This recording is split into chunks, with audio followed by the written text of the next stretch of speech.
2 barrages se sont effondrés en Mongolie intérieure. La corruption est-elle à blâmer?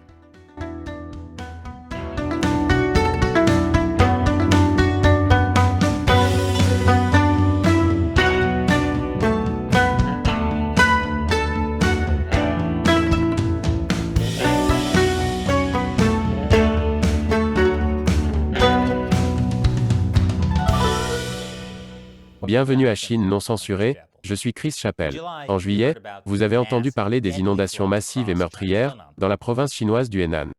Et mercredi dernier, je vous ai montré comment le Parti communiste chinois a rejeté la faute sur les étrangers.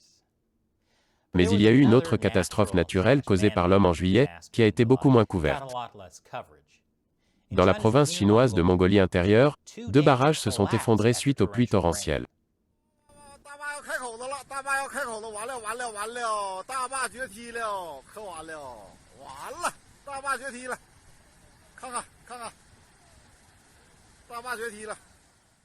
Oui, on le voit. C'est un peu difficile à manquer. Les 2 barrages qui se sont effondrés s'appellent le réservoir Yongan et le réservoir Shinfa.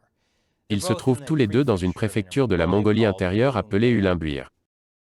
Le gouvernement local a signalé sur WeChat que toutes les personnes vivant en aval avaient été évacuées en toute sécurité. Plus de 16 000 personnes ont été touchées, mais aucune victime n'a été signalée. Dieu merci, personne n'est mort, selon les représentants du gouvernement qui autrement seraient tenus pour responsables. Des vidéos partagées en ligne montrent que l'eau inonde des maisons et détruit des terres agricoles. Mais alors que de fortes pluies naturelles ont déclenché des inondations, les barrages n'auraient pas dû s'effondrer. Apparemment, le réservoir de Shinfa et le réservoir de Yongan auraient été renforcés en novembre 2016. Mais quiconque familier avec la construction chinoise en reste de tofu sait que parfois les projets d'entretien ne sont pas réalisés selon les normes, parce que les personnes corrompues rognent sur les coûts pour écumer de l'argent. Et toute personne familière avec les inspections chinoises sait que, parfois les inspecteurs peuvent être soudoyés pour détourner le regard. Un responsable a répondu en disant que la plupart des barrages chinois sont gérés par des autorités au niveau local, qui sont parfois incapables de gérer les travaux d'entretien.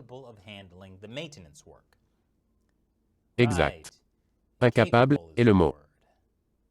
Et en plus de cela, certains des barrages en Chine sont vraiment vieux. Le même responsable chinois a déclaré que plus de 80% des barrages en Chine ont été construits entre les années 1950 et 1970, et beaucoup d'entre eux ont dépassé leur durée de vie prévue.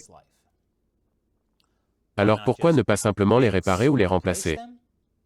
Eh bien, selon le vice-ministre chinois des ressources en eau, un manque de ressources financières signifie que près d'un tiers du nombre total n'a pas fait l'objet d'évaluation de sécurité obligatoire. Vous voyez, le gouvernement chinois veut assurer la sécurité de ses citoyens, mais ils n'ont tout simplement pas assez d'argent pour réparer tous les barrages, après avoir prêté des centaines de milliards de dollars pour construire des infrastructures dans d'autres pays. C'est vraiment dommage. Et maintenant, il est temps pour moi de répondre à une question de l'un d'entre vous, un fan qui soutient Chine non censurée en contribuant via le site de financement participatif Patreon.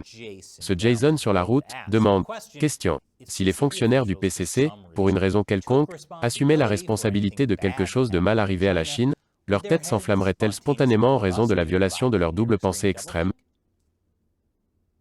Eh bien, c'est une excellente question.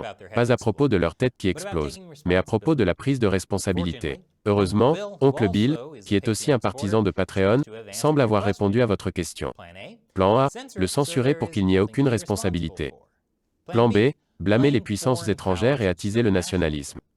Plan C, blâmer un groupe de citoyens et écraser la dissidence.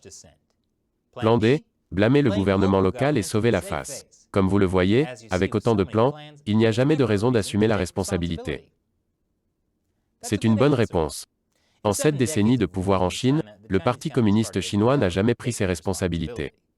Comme vous l'avez vu dans cet épisode, un représentant du gouvernement a choisi le plan D et a reproché aux autorités locales d'être incapables de gérer les travaux de réparation.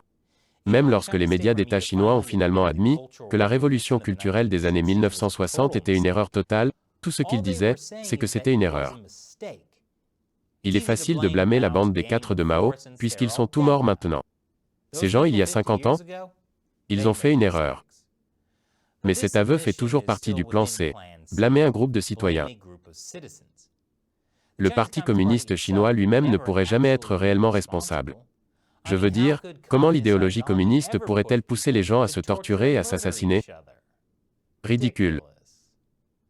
Merci Jason pour votre question. Et merci Oncle Bill d'avoir répondu pour moi. Et aussi un grand merci à tous ceux qui soutiennent Chine non censurée sur Patreon. Nous ne pourrions pas faire cette émission sans votre soutien direct, car tant de nos épisodes sont censurés ou démonétisés. Si vous souhaitez nous soutenir, rendez-vous sur patreon.com/ChineUncensored. Vous obtiendrez un tas d'avantages sympathiques, y compris la chance de me faire répondre à votre question dans l'émission. Encore une fois, je suis Chris Chappell, à la prochaine.